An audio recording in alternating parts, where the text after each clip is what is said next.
We are Social Blade. Digg version 4. Now, for those who don't know, TechCrunch released a video last week about that basically displayed Kevin Rose saying, hey, here is our new features. Here's the things that we're going to be rolling out. This is Digg version 4. This is big. This is huge. This is not Twitter, even though it kind of is in a lot of ways. It's kind of like Facebook, kind of like Twitter, and it's kind of terrifying anyone who's not huge. I could go on for about the next, 6 or 7 hours with a long diatribe about how this is ruining Digg, in my opinion. This is something that even without seeing it, at least the basis, the concept is parts of it are great. Other parts of it, to me, are very hurtful to the smaller sites of the world. It gives the advantages to a lot of other people. I'll go into details of why, but I don't want to start my 6-hour diatribe just yet. First, I want to get everybody else's opinion. Ergo, as the number one, we'll say the most prolific percentage Digg user of all time, next to the illustrious and CEO-ridden Kevin Rose, what do you think about all of this stuff that's going to be happening?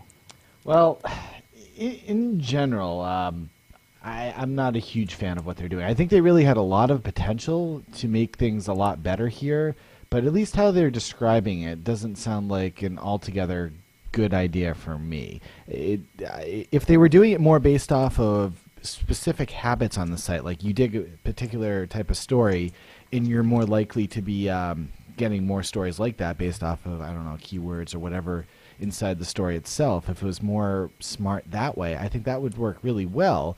But it seems like what they're doing is they're just copying the whole Facebook model of the people that you are friends with are the ones that you're going to get news stories from. And personally, I don't know. I don't think Digg has first, right now, they don't really have good linkings of people. Facebook sort of does, so I mean, they have that going for them. But Digg themselves, they don't know who's who, and you can be following a whole bunch of people on there when this goes through, and who knows if they're going to be putting out really legitimate stories. So in general, I'm not a big fan because I just don't think the method they're doing is going to work here. So Ergo's take is that Digg is illegitimate. Aaron? Well, from being fairly new to Digg, and not, going back like Ergo to 2006 or probably even yourself, I don't know. I think that, they need to update. They need to get on board and upgrade and try to fit in with all the things that are going on with Facebook's success and Twitter's as well. So unfortunately, that means that it's going to be a lot of change for a lot of people. And I don't know if I necessarily like that they're going to be not having a front page for and showing the specific people and giving them the credit. I don't like that feature because that's kind of what makes Digg fun and interesting and addicting. But getting more social, I think that's the road they need to head down if they're going to continue being so successful. Got you. So Ergo's got them as illegitimate. Aaron thinks that they need to be followers, not leaders. Jeff, I know that you're new to Digg, and Bridget, I know that you used to be active on Digg and have not been as active lately. Do either of you have an opinion to weigh in before I lay down the diatribe that I have been threatening for a while? We'll start with Bridget. I was looking at a story about Digg's numbers from Website Magazine, and they've dropped quite a bit as far as visitors go. And I'm going to have to agree with Ergo. I mean, you need to be innovative if you're going to jump ahead or even compete with Facebook and Twitter. And I just don't know that turning a news aggregator site into a social network, where's the value proposition? What's going to make me go there as opposed to going to Facebook or Twitter when everything they're offering I can get on other sites plus more? So I don't know that they're going to draw in the people that are dropping off, and that's what they need to do. They do have that loyal core, but how do you get to the masses? And I don't think they're doing anything.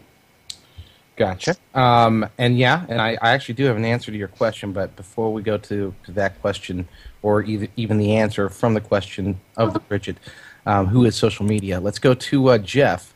And Jeff, you have dug a story before, yes? Yeah, I actually did my first dig the other day, but I've actually been doing a lot of it over the past couple of days, and I think I mean, it's fun. I mean, I wonder why I didn't get into it earlier, but I agree with Bridget and Ergo in the sense that I think they definitely have lost the innovation, where, if they just turn it into like everything else, it's going to lose its uniqueness and really, um, just drive away their core following, which, seems to be really loyal to the Dig, what Dig is. So, while I understand why they're doing it, I mean, they're still kind of, in a way, I feel, selling out. Got you. Okay, so thank you all for your opinions. Just one thing, Amy in the chat room was saying that Dig used to be social, and when they took away all means of communication between the users on the site, that sort of is what killed it there. And I agree with her on that. Though it wasn't the best way to be social, but they discontinued anything in the past that had anything to do with being social, and now they're trying to bring it back, but without all the real linkings there. So, yeah. Go ahead, JD. Sorry. Well, no, that's what I was going to say. So that's my. Can I just say something real quick? I really like Bridget's point, and I agree with that. You have to stay innovative, but at the same time, if Dig did stay the way it is, and integrated Facebook and Twitter and just left it like that, I think that would be great. But them changing it all together, I don't know how that's going to affect people. Again, I don't think any of us really truly do until it rolls out. But I do think that it needs to be social. It needs, I mean, just having comments as your means of communicating with other Dig users is boring, and in some senses those comments aren't as much fun as you'd like them to be, especially on a social level. I think a lot of them, the comments that are used within the submissions are very horrible in my opinion, and sometimes it deters people from even actually reading this story. I know it has for me sometimes, because it's just like, okay, what's the point? I'm personally anti-Dig right now, so I'm gonna let you go with it, JD. You go with it. Well, I don't know if there's a reason to be anti-Dig. It's going to take. I mean, well, I'm sorry. You can be anything you want. You can be anti-American if you want. Oh, you're Canadian. Oh, okay. So I'm sorry. I digress. So back to my diatribe. Yes. Okay. So for those who don't know, just brief recap for those who are a little bit who haven't seen the video and stuff like that. So Dig is going to allow certain things that are going to be majorly changed. First, there's going to be a personalized homepage, rather than if you're logged in, instead of seeing the top stories of the day, the top stories of that particular moment, you're actually going to get to see your own personalized based upon your friends and the things that your friends are digging and all of that good stuff. That's major change number one, which obviously will diversify the traffic. It's not. I wouldn't say it's going to cut the traffic by any means, because I do think they will be able to see an increase in users, at least in the beginning. That initial burst will help them to drive more traffic, and the traffic will be split up rather than 120 to 140 stories a day getting a ton of traffic and everybody else getting the shaft. It'll be more like there's going to be those 120 to 140, probably more, I would say, more promotions to the quote-unquote front page, which is now going to be the top news page, but you will get a nice burst of traffic from the other stories. Even if you get 20, 30, 50 digs, you'll be able to, right now 50 digs on a normal story might get you 30, 40, 80, 100 views, whereas now I think if you get 50 digs and it's a good story and you have good quality content, and it's going to be able to beat or meet the Dig algorithm for even the personalized aspect of it, you should be able to get 3, 4, 5, 600, maybe even 1,000, very similar to what's happening on Reddit. Okay, so that part's out of the way. Now, the aspect of that kills me, aspect number one that kills me, is the idea of the feed. I know why they're doing it, and what Alexis over at Reddit said, and what was subsequently attacked by Michael Arrington at TechCrunch, but we won't even get into that whole thing because I've already done that on a different ship. So, but what Alexis said was that basically. You know what? I'm not even going to get into that because that ticks me off too. Hey everybody, Kevin Rose here. Kevin, I have a question for you.